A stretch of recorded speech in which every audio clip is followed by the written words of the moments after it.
that they want to ascribe themselves to Islam. So we believe this, that the one that worship other than Allah, or the one that slaughter for other than Allah, فَقَدْ كَفَرَ أَوْ أَشْرَكَ, that he has disbelieved or has committed shirk. We believe this, barakallahu fi. So therefore, فَكُلَّ مَنْ أَشْرَكَ بِاللَّهِ وَعَبَدَ مَعَهُ غَيْرَهُ أو غيره من الأشجار والأحجار والأصنام والأوثان والقبور والأضرحة فإنه مشرك كافر يجب تكفيره حتى ولو كان يدعي الإسلام ويقول لا إله إلا الله محمد رسول الله لأن الشرك يبطل الشهادتين ويناقض الإسلام ويفسد التوحيد.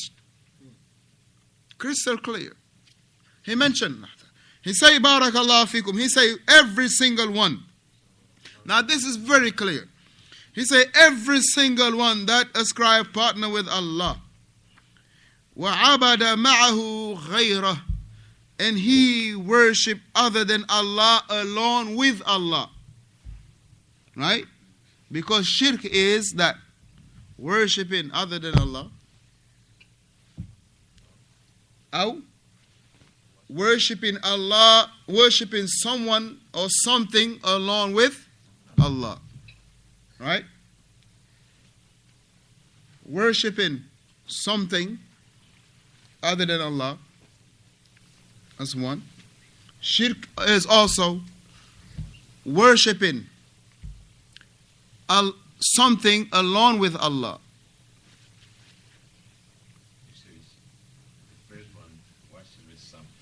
Other than Allah. Right.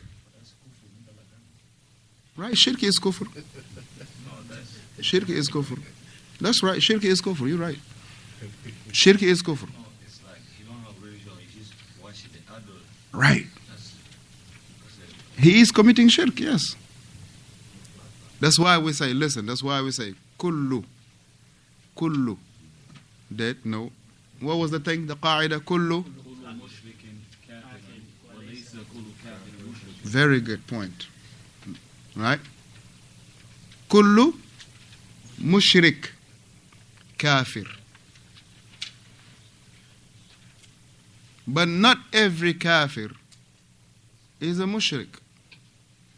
Should we break that down? Huh? I think we should. For those who know, it will be a reminder. For those who don't know, it will be a new print.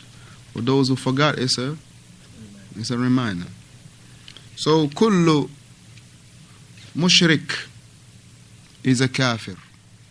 But not every kafir is a mushrik. Right? Now. So he mentioned hafidhahullah. So for anyone that ascribe partner with Allah tabaraka wa ta'ala and he worship along with Allah subhanahu wa ta'ala something from that, let's say he worship the trees, or he worship the al-ahjar, the rocks, or the asnam, he worship the idols, or he worship the awthan. Okay. I'm going to ask again. Yeah, he mentioned the awthan and the asnam. That's why we want to take things in details and take it one at a time. Right? What is the difference between the awthan and the awthan and the asnam? Because when you call both of them, you will say with the idols. Right? But they're different though. The idols, right? Or the statues. We can let's say to break it down like that. But if we detail barakallah the asnam and the awthan. What's the difference? The awthan and the asnam.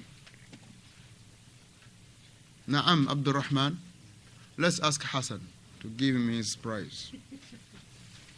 The difference, Hassan, between the awthan and the asnam. I mean, that's the rule though. You come, the first question is for you. When you come later. The difference between the asnam and the awthan. Because that's putting you on the spot. You will not forget that when you are put on the spot sometimes. Suleiman, help him out. The difference between the awthan and the asnam.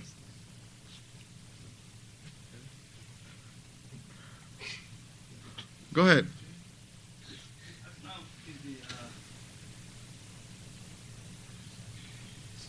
Alaikum salam to God. Somebody help him. Abba Ibrahim. Islam is something that is that Haywan form. Very good. The asnam is ala suratil hayawanat. Aw hayawan meaning animals or human or dhatu arwah. Right? You would better say dhatu arwah. Right? Asnam is dhatu arwah. Meaning those things that are made, right, that have ruh. For instance, taking a bird, right, making the bird, right, or making that, what was that Samiri made? The cow. Very good, right? The cow that Samiri made, right?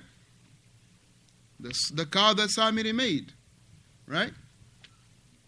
And as they say, Inni basartu bima lam yubsiru. That I have seen what they didn't see. And from that, barakallahu fikum, he was, and this is a trial, right? He made a cow, right? So that was from the sanam. It's a sanam. And the wathan is something that doesn't have no ruh. Very good. Something, as they say, doesn't have no ruh. Right? A statue, for instance, of a rock. Let's say a rock that, let's say, the person, they made a rock, for instance, and they worship it, right? For instance, or they take the rock and they make a sculpture of, let's say, a human being, like the one we say the one they claim to be, right? Or let's say the Buddha that they have, right? When they take a piece of rock and they make a Buddha out of it, or they take a piece of wood and they make a Buddha out of it, right? That, barakallahu fikum, is from the asnam. That from the asnam. Amma the wathan, it is from these other things, let's say, just the cross without a human being being put in it. And you have this among the Christians. Those who have on their crosses, they have an individual, alaikum salam, they have a person, right? And they have other crosses where they don't have no person on it. Huh? No, the cross, la croix. Huh? It can be anything. It can be ashjar, it can be, as long as it doesn't have no soul. That's what you will call it, what? Asnam. Awthan. But if it has a soul, it is what? Asnam. And this is important that we understand this, barakallahu fiqh. Very important for us to understand this. Now,